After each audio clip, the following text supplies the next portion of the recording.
How many of you are expecting that we are just seeing the early signs of what God is doing in this nation and there is more for us?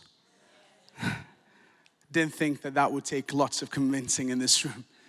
Even being here with you this evening, it's tangible, the faith, the expectation. There's a hunger for God's presence. We want to lean in. And just even chatting to Zeke and Susie, I'm already aware of just the past 24 hours of all that God has done, all that He's begun, all that He's stirring up in you. And as you get ready to come to the end of your time here, I'm convinced that there's more ahead. There's more for you to see. God is birthing ideas. He's instilling confidence. He's commissioning you afresh. He's a fresh vision for His perspective to go again. And so as I've joined here you this evening, I'm expecting that God has something for us this evening too.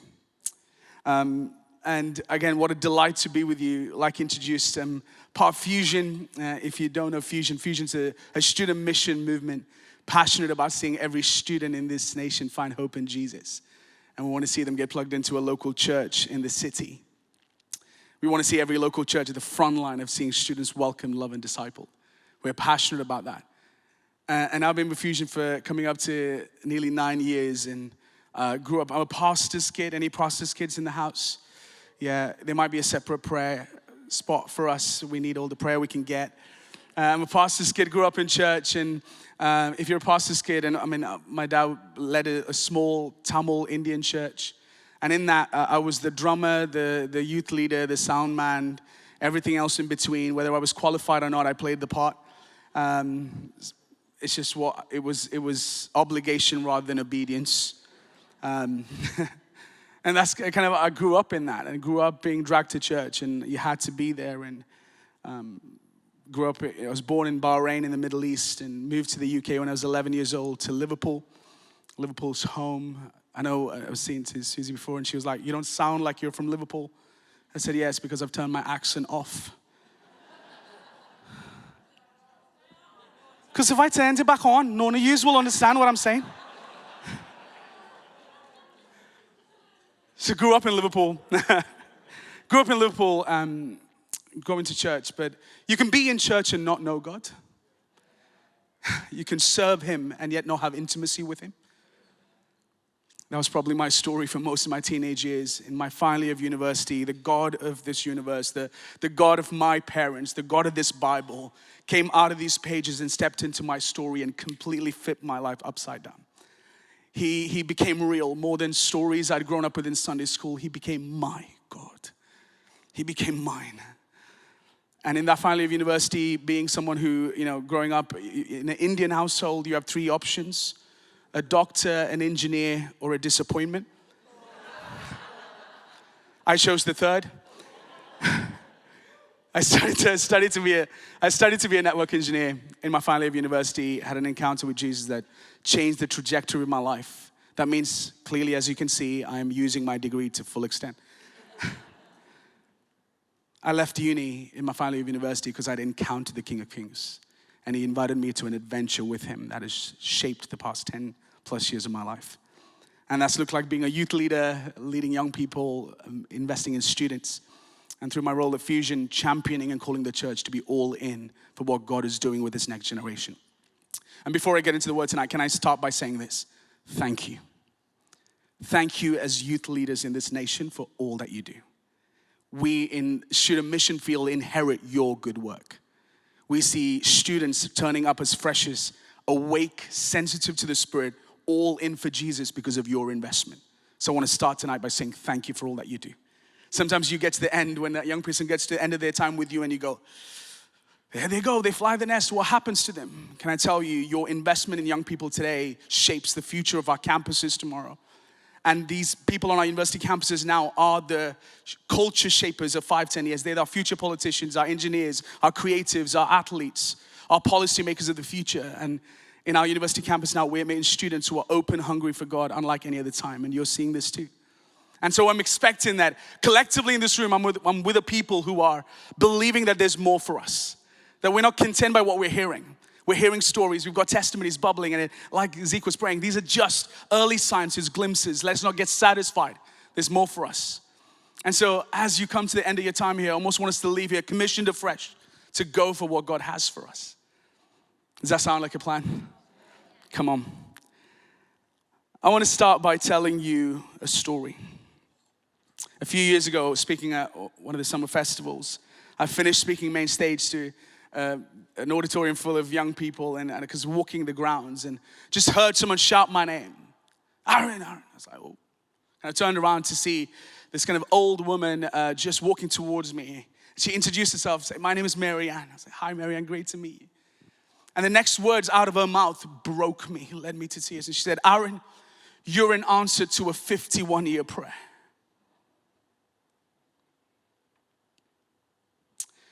And then she proceeded to tell me that in the late 1900s, in the late 1800s, her grandfather's eldest brother was one of the missionaries who went to India, specifically to South India, to Tamil Nadu, which is the state I'm from, to help translate the Bible in Tamil, so that the people of that region would be able to engage and receive and encounter God's word in their own mother tongue. And on his deathbed 51 years ago, Marianne's granddad held her hand and prayed a prayer in his dying moments. And he said, Marianne, I pray that you would see the fruits of my labor. And his words were this: I pray one day you will see someone from the Tamil community speak to a generation about Jesus. 51 years ago, my parents were married. When the prayer was prayed, my parents then, hadn't been married at the time. There was no idea for them to get married, and my mom was a nurse, my dad was a radiographer. There wasn't plans for them to go to the Middle East in Bahrain. When that prayer was prayed, I wasn't even born. When I was born in 1992, there wasn't plans for us to be here until my mom got a job in the NHS, and we moved here as a family in 2003. And even then, there wasn't plans for me to do anything remotely connected to what I'm doing now. But that prayer still stood. When that prayer prayed, they didn't have any idea that I would grow up in church and struggle with my faith as a teenager, have dual identity, pretended to be all good in church, and was messed up outside.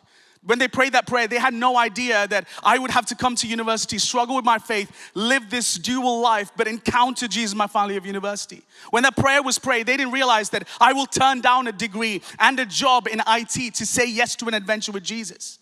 When they prayed that prayer, they didn't realize I would meet some people at Fusion and say, I think I'm going to run with these guys.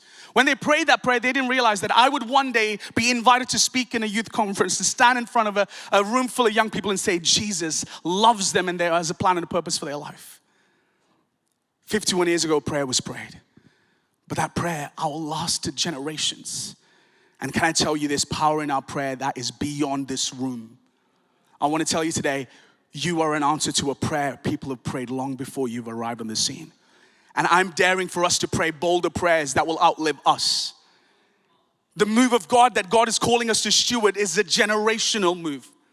And so tonight I want to invite us to explore what it would look like for us to be leaders who would lead a generational move, not just for now, but for years to come. So would you turn with me?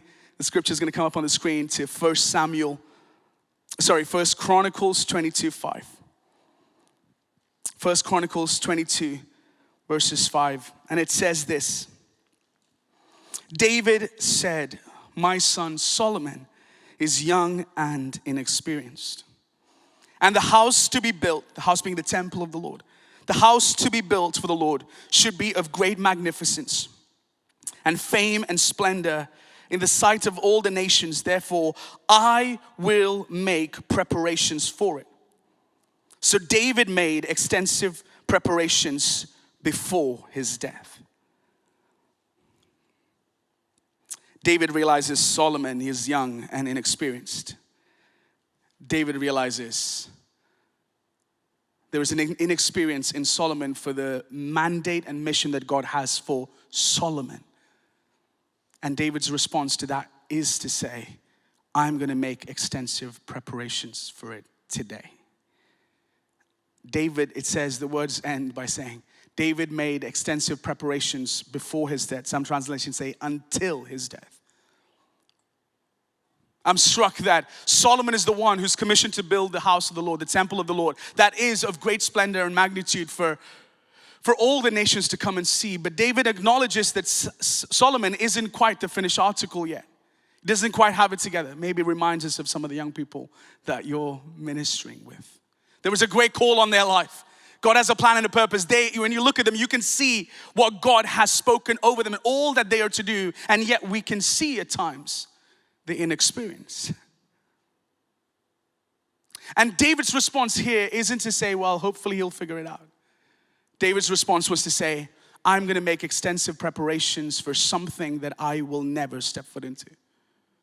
David gave his life to making preparations for a temple he will never see.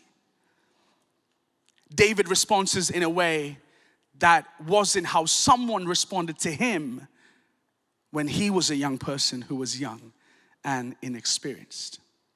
I'm going to explore in David's life the two moments. Now this moment with him and Solomon, but also the moment in which David was a young, passionate, fierce warrior who turned up at a battlefield, and how another leader in that time responded to Saul. But before I do that, I'd given a video. I'm hoping that I'm just trying to look at the team, say if it was ready.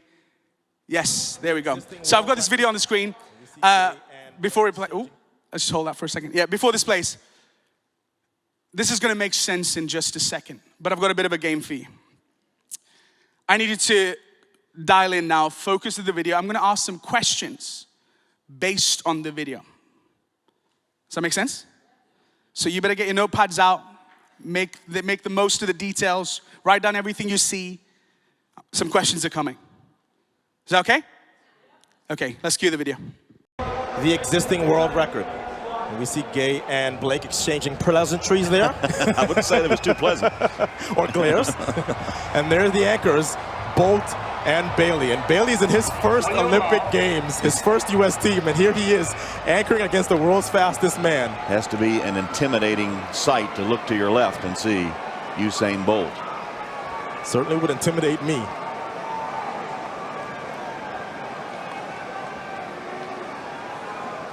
So the two fastest countries of all time into the blocks with the Olympic gold medal in the balance.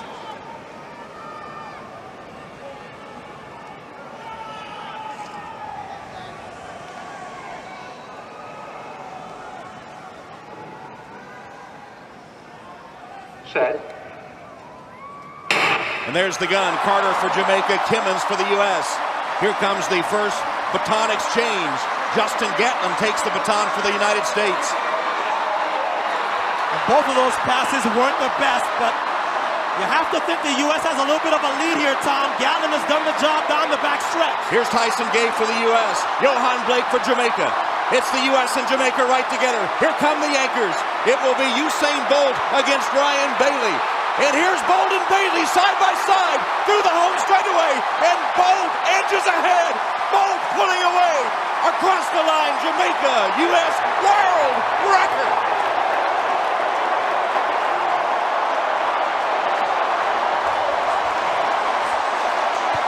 If you are a fan of the 4x1, you just saw the greatest race in history, and both teams lived up to the billing. The United States and Jamaica have just run the fastest times ever in the history of this event. Jamaica breaks the world record in 36.8, and the United States in second, 37.04, so they equal the old world record, 36.84. Are you ready? We're going to find out now how much you paid attention.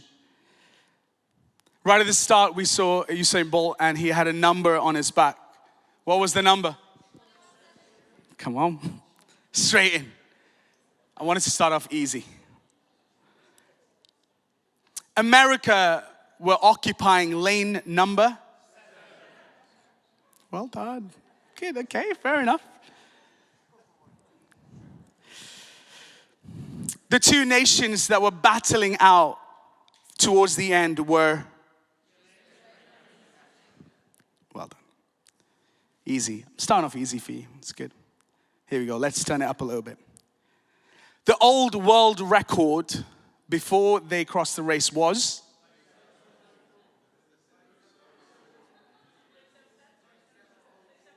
I heard someone say that. 37:04. That was the old world record. What was the new world record?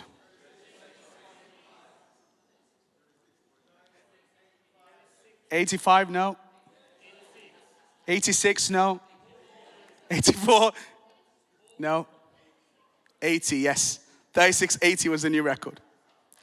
Who was the anchor runner for Jamaica that set the record? Amazing. Who was running the third leg for Jamaica? I thought you'd get those two. Who ran the opening leg for Jamaica? Here's some, now the experts are coming out now. These are people who are like, this is my bread and butter. I know, they know this. And who ran the second leg? Hey. There's only one in the room that knew that name. The point of getting you to watch that wasn't just because I needed a break. It was, there's something in a 4x100 relay as I was kind of thinking about this that struck me. I was in a leaders gathering about 2 years ago where they got different generations to the front to pray. So they got a Gen Z and they got a Gen X, and they were like, we get a millennial leader to come and just, I was somewhat nominated to represent all of the millennial leaders. So I came to the front to pray. And the Gen Z cried out, and they repented of the times where they thought they could do it all by themselves. And the Gen X prayed, and they prayed of the times where they held on for too long.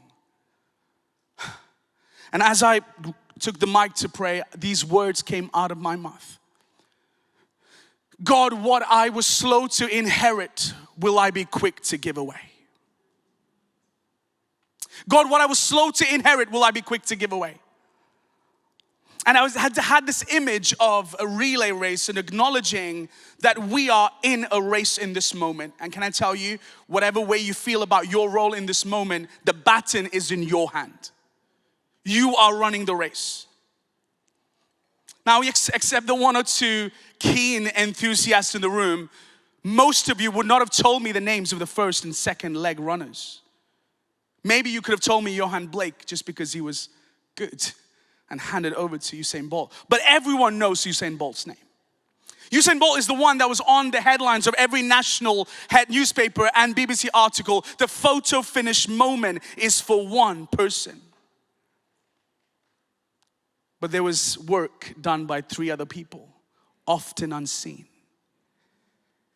And I wonder if we are to lead a generational move, what if we're not the ones who are going to cross the line? What if we're not the ones who will have the photo finish moment? What if we're not the ones who will be credited when history looks back and talks about this time and they might call this a revival? You and my name isn't anywhere to be mentioned. Will we give everything today for the sake of a generation having everything tomorrow?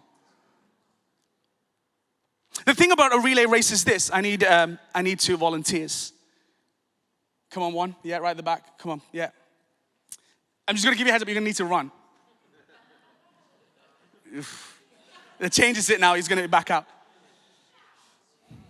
Ready? I want, just do a little lap. You don't have to do the whole thing. You can go around and then come back this way. Is that okay? So baton in your hand and just absolutely leg it. There we go. There's some speed. Come on. And be positioned in your hand.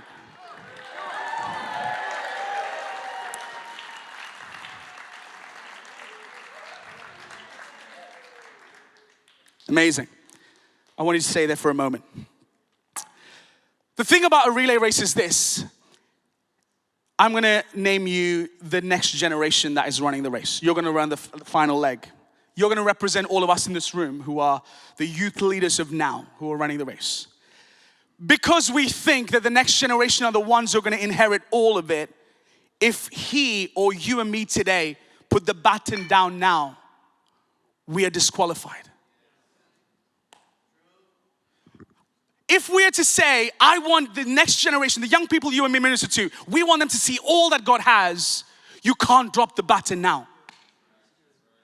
Okay, I didn't mean to drop it all the way down, but sorry. Thank you. I could have just done it here. You don't need to run, but hold it in your hand. I don't want you to. You don't have to run. But there comes a moment when you're running this race when we need to pass the baton on. In a relay race, there is a window of opportunity when one racer puts the baton into a hand of another.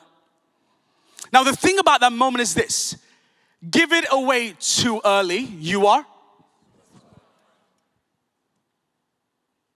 Give it away too late, you are. And there's something that needs to happen in this moment that if you're a runner, you will know. If this generation is running the race, faithfully giving everything that they have with the baton in their hand, and the next generation, well, let me just come this side. The next generation is stagnant in their place.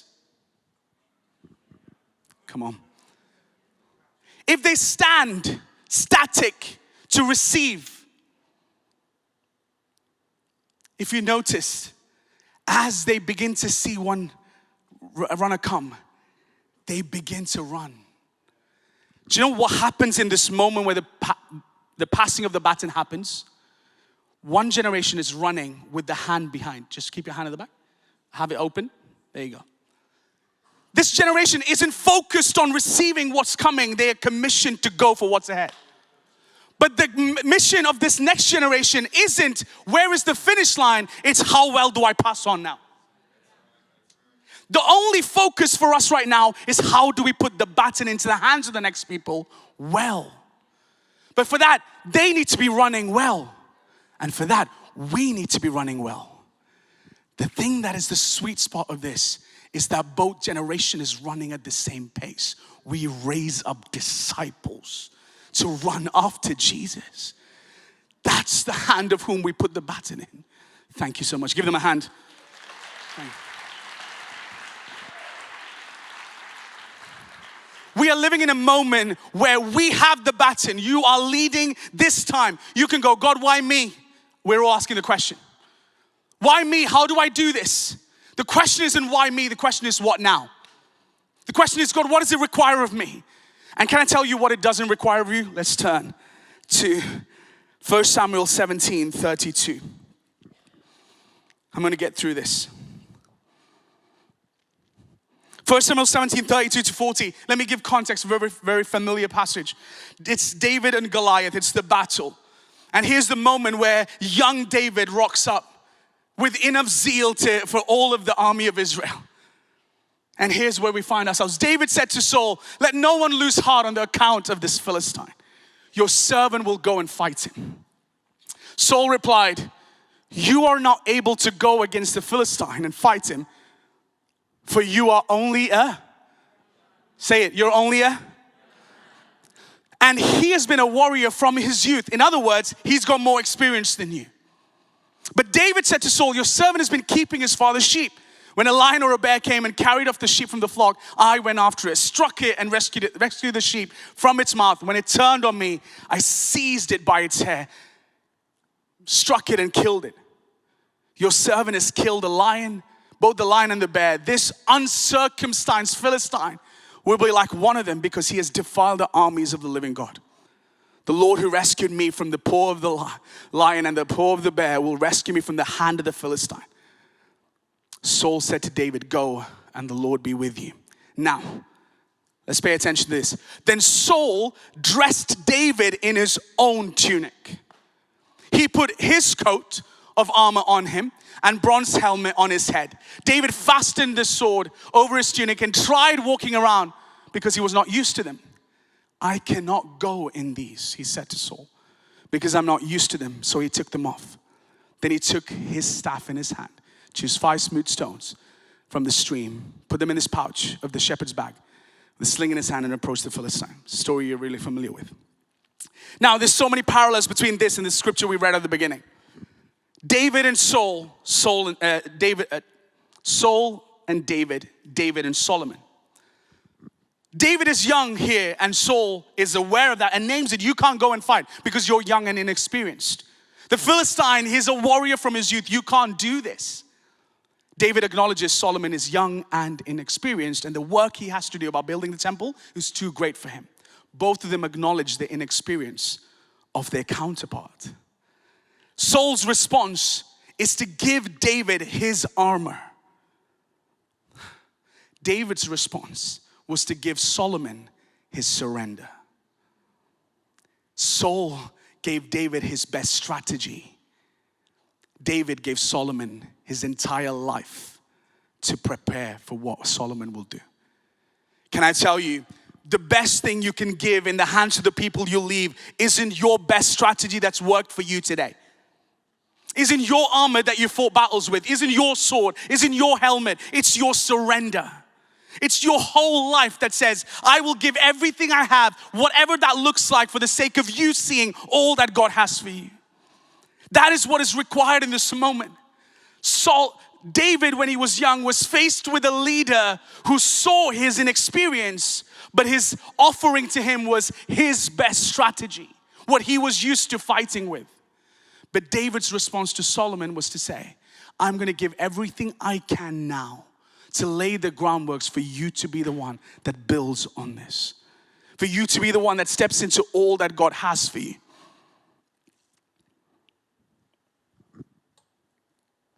I'm aware that in this moment, in where we find ourselves, there is an invitation for every single one of us to acknowledge that there's a baton in our hands. Acknowledge that there is a generation growing up that are passionate about Jesus, to be raised up as disciples who will outlive and outrun every single one of us. But can I encourage you as you come to the end of your time here, that the best thing you can give is your surrender. Surrender is the best strategy you can give. Your whole life as an offering, your wisdom, your time, your capacity, everything you have. Not your polished, perfect words, although they're helpful.